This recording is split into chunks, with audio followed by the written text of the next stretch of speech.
Telugu IPO subscribers అందరికీ నమస్తే. ఈరోజు మనము main board IPO skyway Airways limited గురించి డిస్కస్ చేద్దామా? Okay, let's go. సో ఇది మన company financial analysis and status of the company generated by AI powered software. మనం ఇచ్చిన ఇన్ఫర్మేషన్ బేస్ చేసుకొని సాఫ్ట్వేర్ ఈ కంపెనీని అన్హెల్దీ కింద కేటగరైజ్ చేసింది. ఎందుకు అన్హెల్దీ కింద కేటగరైజ్ చేసిందో, ఏమేమి ఫైనాన్షియల్ వీక్నెసెస్ ఉన్నాయో కంపెనీలో మనం చూద్దామా. ఇప్పుడు ఫస్ట్ వచ్చేటప్పటికి హెల్త్ అనాలిసిస్ లో సాల్వెన్సీ. నేను చెప్పే కదా, సాల్వెన్సీ ఏం చేస్తుంది? ఎన్షూర్స్ సస్టైనబిలిటీ, కంపెనీ ఉంటుందా పోతుందా. సో ఇక్కడ వచ్చేటప్పటికి డిఎస్ఆర్ అనేది జనరల్గా 1.5 ఉంటే మంచిది, 1.48 ఓకే. కానీ గీరింగ్ రేషియో వచ్చేటప్పటికి ఎంత ఉంది? మూడు కంటే తక్కువ, 3 కంటే తక్కువ ఉండాలి. 3.04 ఉంది. So det to assets ratio ఎంత ఉండాలి? 0.66 కంటే తక్కువ ఉండాలి, కానీ 0.67 ఉంది. నెట్వర్క్ టు అసెట్స్ రేషియో 0.34 కంటే ఎక్కువ ఉండాలి, 0.22 ఉంది. దీనివల్ల ఏంటంటే కొంచెం సాల్వెన్సీ అది కొంచెం కంపెనీ సాల్వెన్సీ కొంచెం ప్రాబ్లం. ఇది రోజు రోజుకి తగ్గుతూ వస్తుంది, కానీ ఇది పెరగడం అనేది జరగదు.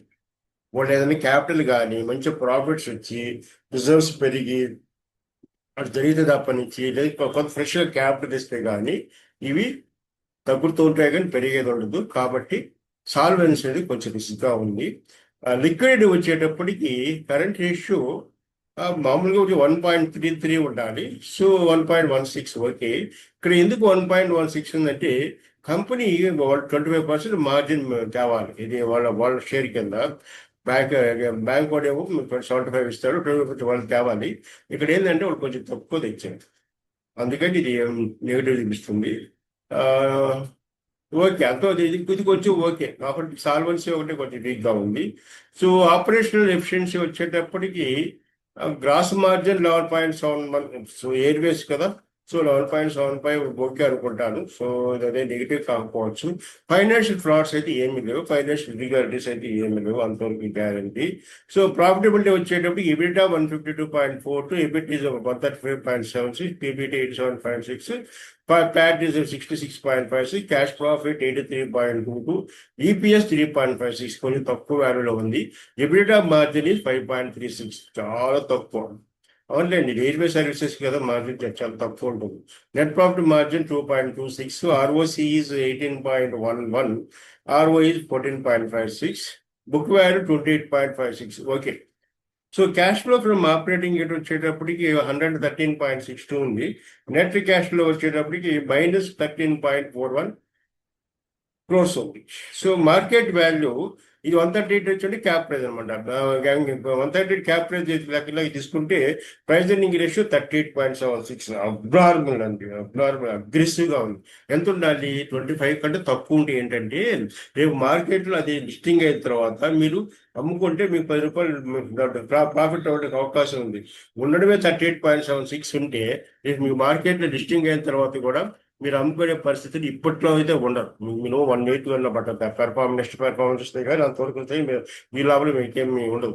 అంటే లిస్టింగ్ గెయిన్స్ అనేది జనరల్గా ఎక్స్పెక్ట్ చేయడం తప్పు. ఇప్పుడు మీకు ప్రైజ్ ఎర్నింగ్ రేషియో 25 కంటే పైన ఉంటాయి.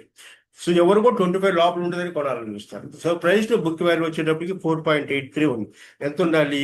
<3 ఉండాలి. కాబట్టి సో ఫ్యూచర్ ఎర్నింగ్స్ అనేది ఏమి.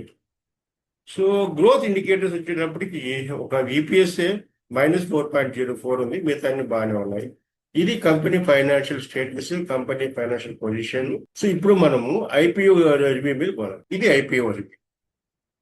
స్కైవేస్ ఎయిర్ సర్వీసెస్ లిమిటెడ్ ఈ 40 years నుంచి లాజిస్టిక్స్ లీడర్గా ఉన్నారు. కాకుంటే ఇక్కడ ఎంత స్టాండింగ్ పీరియడ్ ఉన్నా కూడా వాల్యుయేషన్ వచ్చేటప్పుడు వాళ్ళు కొంచెం ఆశపడ్డారండి. అంతకు మించి వేరే ఏంటి, వాళ్ళు కానీ ఇవి కానీ బాగపోతే ఏంటి, ఆఫర్ పార్సెల్ కానీ బాగపోతే మాత్రం, లేదా ఆ డబ్బులు దీనికోసం వాడడం కూడా చాలా బాగుండేది. సో ఇక్కడికి వచ్చేటప్పటికి మొత్తం వీళ్ళు ఐపీఓ వచ్చి 582.80 crores. సో ప్రైస్ బ్యాండ్ వచ్చి 131 to 138 పర్ షేరు. ఐపీఓ వచ్చేవాటి 24th ఓపెన్ అవుతుంది, 27th August క్లోజ్ అవుతుంది. సో ఎప్పుడైనా 1984లో ఎస్టాబ్లిష్ చేశారు. 40+ ఎక్స్పీరియన్స్ లాజిస్టిక్స్ అండ్ ఫ్రైట్ ఫార్వర్డింగ్లో, integrate logistics player, covering air freight forwarding, ocean freight forwarding, trucking and transportation, warehousing, customs broking, express cargo, and parcel delivery. Strong presence across India's major manufacturer and export ఉంది చూసారా. International connectivity కూడా ఉంది వీళ్ళకి relationship ద్వారా. Technology platform వాళ్ళు దేని support చేస్తారంటే flight booking, tracking, documentation అంటూ వర్క్ ఫ్లో ఆటోమేషన్ కూడా చేస్తారు. The company reported strong industry position, కానీ ఫైనాన్షియల్గా మాత్రం అందుగా లేదు. సో 40 years తగ్గట్టుగా కంపెనీ ఫైనాన్షియల్స్ అయితే లేవు. సో గ్రోత్ స్టోరీ వచ్చేటప్పటికి India's manufacturing plus exports plus e-commerce plus cross border trade అన్ని చూసి long term logistic opportunities. Valuation వచ్చేటప్పటికి అటు 130 వచ్చేది EPS 3.56, price earning ratio 38.76, price to book value 4.77. నేను చెప్పాను కదా, హైయర్ అగ్రెసివ్ వాల్యూస్. జనరల్గా ఇన్వెస్టర్స్ ఎప్పుడు కూడా చెప్తుంటాయి కదా, ఐపీఓ అంటే ఎట్లుండాలంటే, కంపెనీ మేనేజ్మెంట్ ఎట్లుండాలంటే, వాళ్ళు ఇన్వెస్టర్స్ కోసం కొంచెం ఫ్యూచర్ ఎర్నింగ్స్ వదలాలి. ఎట్లా మన మార్కెట్ పరిస్థితి క్యాపిటల్ ఎట్లా ఫిక్స్ చేయాలంటే, ప్రైస్ ఎర్నింగ్ రేషియో 25 కంటే లోపల ఉండాలి, ప్రైస్ టు బుక్ వాల్యూ 3 కంటే తక్కువ ఉంటే అప్పుడు రేపు లిస్ట్ అయిన తర్వాత మీరు కొంచెం అమ్ముకోవడానికి అవుతుంది.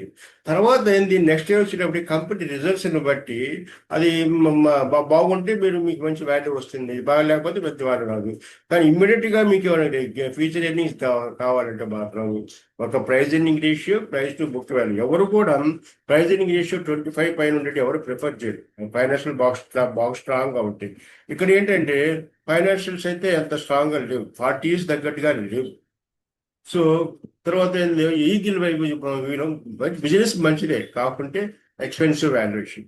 39 ప్రైస్ ఎర్నింగ్ రేషియో దగ్గర ఇన్వెస్టర్స్ మీరు చాలా ఎక్కువ పే చేయాల్సి వస్తుంది premium.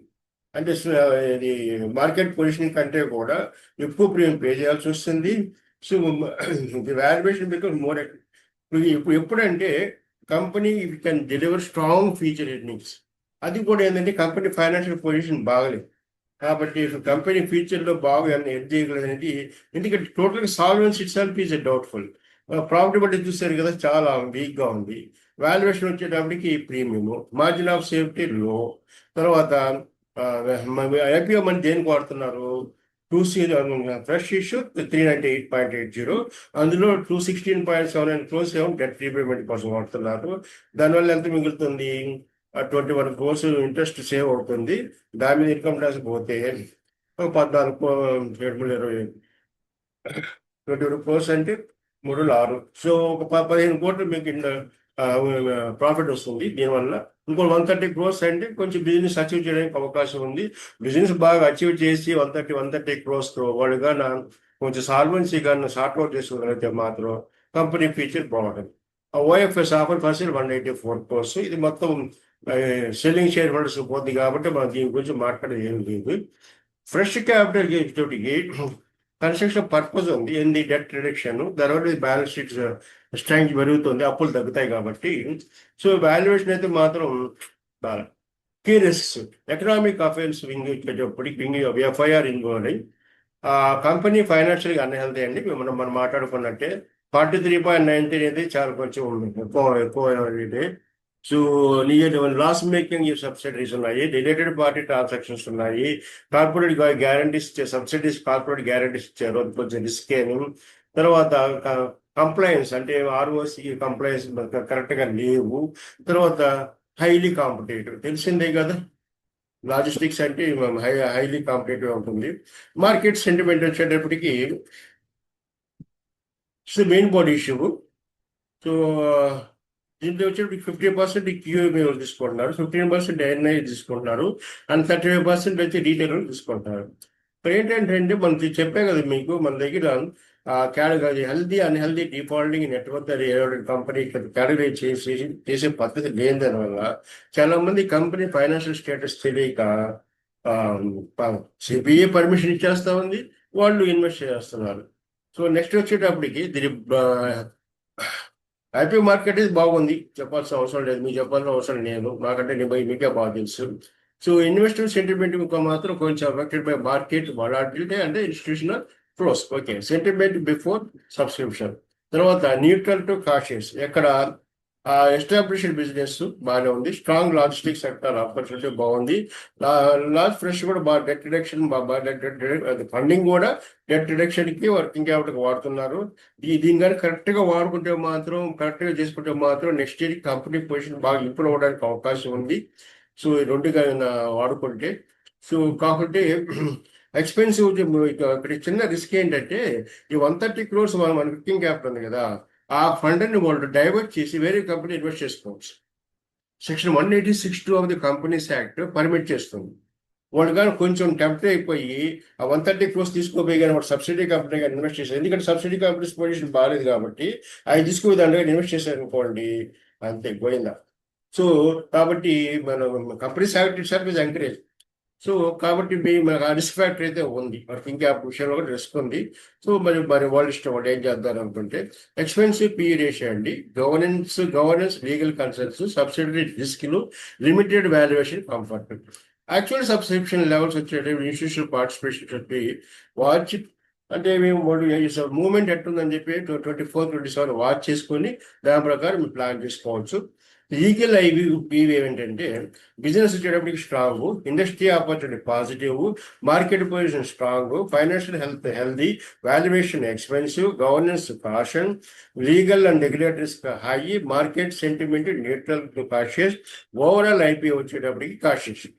So final investor message ఏం చెప్తున్నామంటే స్కైవే ఎయిర్వేస్ వచ్చేటప్పటికి స్ట్రాంగ్ లాజిస్టిక్ ఫ్రాంచైజ్ ఉంది, లాంగ్ టర్మ్ ఇండస్ట్రీ ఆపర్చునిటీ ఉంది, but only thing is this cap price is very high. దాని తగ్గట్టుగా ప్రైస్ ఎర్నింగ్ రేషియో, ఇంకోటి price to book values aggressive values. So general ఎవరు కూడా ఏంటంటే కొంచెం వెనక ముందు ఆలోచిస్తారు ఇన్వెస్ట్ చేయడానికి. ఇది మీ ఇష్టం, ఫైనల్ చెప్పాల్సి మేము చెప్పేసి తర్వాత ఏం చేయాలని మీరు ఆలోచించుకోవాలి. ఈగలో వచ్చేటప్పటికి మా ఒపీనియన్ ఏంటంటే cautious, wait for better valuation. Final question, strong business but is the hyper valuation too expensive.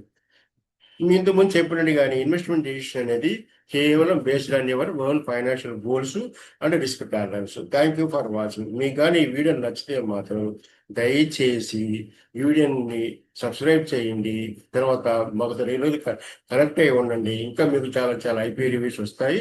మా ఉద్దేశం ఒకటి, మిమ్మల్ని